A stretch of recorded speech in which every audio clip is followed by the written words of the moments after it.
Hey guys, James here, back with another video, and today I have an unboxing and quick look at this product. It's called the UNK1 and it's by a company called Nitecore. Now, if you are familiar with Nitecore, then you will know that these guys make a lot of flashlights and a lot of kind of battery chargers. And so they reached out to me and said, hey, we're trying to reach out into the camera market. Would you be interested in doing a review on a battery charger? And I was like, sure, why not? Let's do it. And so they gave me this, and they have a few versions. So obviously this says it's for Nikon. They also have versions for Canon as well as Leica. Now, I was a bit disappointed that they didn't have versions for Sony, and I'll be very, very interested if they had a version for Sony, because I use Sony cameras primarily for video. And if they do want to reach out into that video market, because videos use up a lot of battery compared to photographs, then I reckon they should be reaching into the Sony market as well, and dare I say even Panasonic as well. So in terms of some of the features, see if you can read that. It's a 2-bay charger, so there's two different types. There's the EN-EL15 and the A, as well as the EN-EL15, which is what I have for my Nikon D7200. So most cameras from the Nikon range do use these batteries for the DSLR range. You get real-time feed on battery voltage, charging current, temperature, and charge volume and other parameters. Monitors battery status shown in good, normal, poor conditions. Reverse polarity protection and anti-short circuit. Automated adoption for optimal charging modes and auto charging termination upon completion. So it's quite smart for a charger, and it's pretty much going to keep your battery quite safe. And these are all the different cameras that it's compatible with. So you guys can pause this video and see if your camera is there, and if you should buy one of these. One of these costs, from what I've seen, about $45 Australian. I'll leave a link in the description below. You can get off eBay. Currently, the link that they have given me only comes from Australia. So even though they're a company based in Guangzhou, in China. First off, you get some like warranty service card, pretty standard stuff. You get a user manual in those different languages. So bunch of stuff, the features, operating instructions, and just different information about the battery charger itself. So what it is essentially, I haven't told you guys what it is. It's essentially a USB charger for your camera battery. Just to give proof of concept, of course this doesn't work because this is the EN-EL14 version, but this will fit. Okay, yeah. So that's it, pretty secure. That's in there. In terms of just a really quick tour, there's this arrow we see at the top, and then you just pull this arrow out, and that's the flexible USB cable. Just the standard USB 2, because obviously no data is being transferred. So here it says designed for Nikon, output 5 volts, 2 amps, and then the maximum is output, if you can see that, output 8.4 volts and 1 amp. That's the maximum. And yeah, that's the digital screen readout. Now you can, I don't have any EN-EL14s, but you can charge simultaneously. That is one of the features of this thing. So let's just take, for example, this is just a standard power bank. This is the Xiaomi Mi Bank 2. Straight away you can see, yeah, there you go. A readout comes up, and the moment I plug this in, it should tell me some stats. So it's saying that my battery is good. It's in slot 1, it's 19 degrees, and it's charging. The screen is relatively bright, but you need to look kind of at a certain angle. Even directly above is not even the best. As you can see, that's probably the best angle on that kind of pointing down angle, looking like that. But even on top, you can see then the angle just kind of diminishes. So that's that. So let's just proof of concept. Now this is a quick charge 2.0 enabled power bank.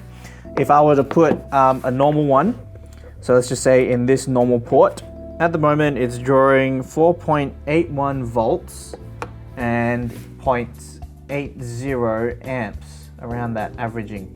Okay, now this is from the normal charging port. So 4.7 and 0.8. Now I asked to change that, slight increase, but decrease in the ampage. This is the quick charge. Also, just for proof of concept, I've got an Apple charger here. This is the 5 volt 1 amp, so 4.9 volts, quite steady, and 0.6 amps, and the readout is pretty much essentially the same. These have 1900 milliamp hours. So what I think, I'm not entirely sure, is this is how much has charged over the session that it's been on, and 416 is how much is remaining to be charged. So that number should go down eventually in time. Now this is an Apple USB charger, so let's just quickly swap it out to a Samsung. This is one for the newer quick charge technologies, and let's see how much it's drawing from the quick charge. So 5 volts, and we've got it's going up and down, 1.7 amps. So this should charge a lot faster.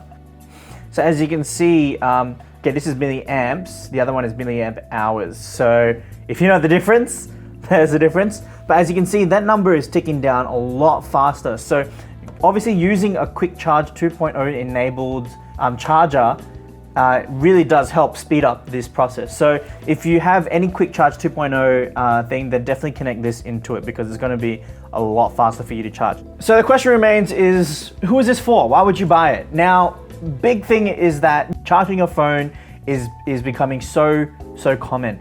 Power banks, solar chargers for phones and stuff like that, they're so readily available. If you are on the job and say you ran out of batteries, or you knew that you were on your last one and that you were going to use more, then if you're between locations, you can charge it in your car. The same charger that's going to charge your phone can charge your battery for your camera, which is really awesome, because your standard camera battery charger is only going to plug in through a wall socket. So at least you have a different option to give you flexibility to charge through USB. Now you also have solar panel chargers for phones and stuff like that. You can also use this for this as well. Now, one thing which they probably should have included, which they didn't, was probably a micro USB port, because what happens is if you have a charger that supports micro USB but doesn't have a USB port. Now I know that's a very weird and odd situation, but it is possible that that could happen. So either including an adapter or possibly even having a port for micro USB would be really handy. But at the end of the day, most power banks still have USB ports, so there isn't much of an issue there. And also, it's just a lot smaller than the original charger. So in terms of width, so about 7 centimeters if you round it up. This width, 5 centimeters, all right? So 2 centimeter difference. And then in terms of length, about 9.5 centimeters. This one's 8.5, so 1 centimeter difference. Now in terms of thickness, 2.5 centimeters, 3.3. So it is quite substantially smaller, 2 centimeters on the width and 1 centimeter on the length, and just a little bit below a centimeter on the height of it. So quite a decent reduction, but still adding some nice features as well. Now, a good thing I like about this is it actually shows you a percentage marker. How much percentage is the battery and roughly how long it's going to be before it's fully charged. Now, the Nikon battery charger doesn't do that. It literally just has a glowing light which blinks orange, and then it's a solid orange when it's done. So not the best thing. But overall, I think build quality, it is plastic. It's not the most rugged thing in the world, but it is really simple in design. It does what it says it does. You can charge 2 batteries at the same time. I'm assuming slot 2 will come up if it does have another one behind. They do have 1 version for Canon and 4 different versions for Leica. I'm assuming Leica have different batteries for the cameras, but I really want them to come out with the Sony one. A Sony one would be awesome. Would I buy it? $50, $45? It's a little bit steep for my opinion, but a normal charger is going to cost you about $30 something. So if you spend another $15, you have something that's portable. At the end of the day, I would still probably charge my stuff through power, because that's probably the fastest way, unless this does charge faster, but it doesn't really say anything in the specs about that. But it's a good product if you're going to use it for its purposes. If you're looking for USB to charge your charger, by all means do it. That's what you want, then go ahead and get this product. But if you're not really into the market or finding one, then obviously you're not going to buy one. But if you are looking for it, definitely go in the link in the description, get one of these for yourself, try it out and see if it suits what you need. And I think it will if you're looking out for something that can charge your batteries through USB, and I think it does a good job at that and has a great display as well. I love that. I just want to give a shout out to Nitecore for sending this product in for me to review. I can't wait for you guys to do more stuff like this, and please, please, please do a Sony version. I'll buy it. If you have a Sony version, I will buy it. So that's it for this video. Hope you liked it. Like it if you liked it. Dislike if you disliked it. Leave a comment below if you have any questions or any comments about this particular product or anything else, and I'll try to get around to answering those for you as soon as I can. Subscribe to see more videos like this in the future, and I will see you guys in the next one.